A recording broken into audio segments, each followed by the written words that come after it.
Les échanges commerciaux dans le cadre de la zone de libre-échange continentale africaine ont officiellement débuté le 1er janvier 2021.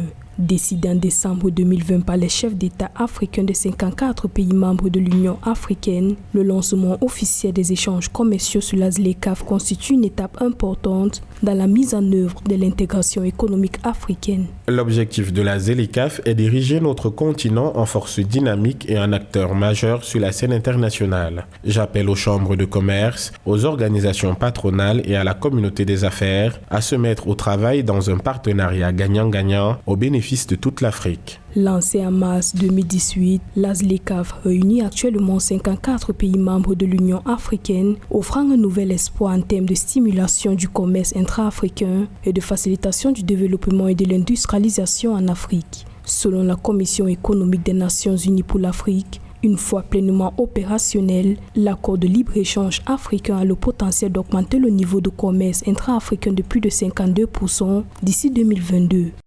Pour moi, ce n'est pas le début des échanges. Des échanges ont déjà lieu entre les pays. Donc la zone vient simplement amplifier ces échanges-là. Le taux d'échange intracontinental n'atteint même pas 20%. On veut des taux d'échange qui dépassent les 50%.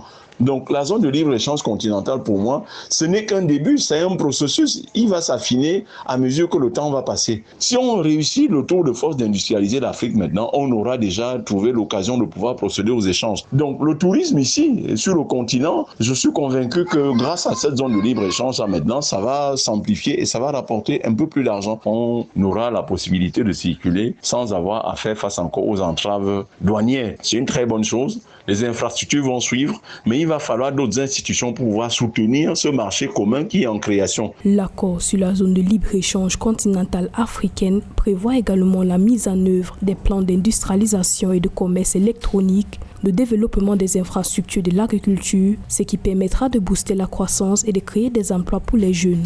Dans le cadre de cet accord, les pays africains ont convenu de supprimer 90% des droits de douane sur une période de 5 à 15 ans.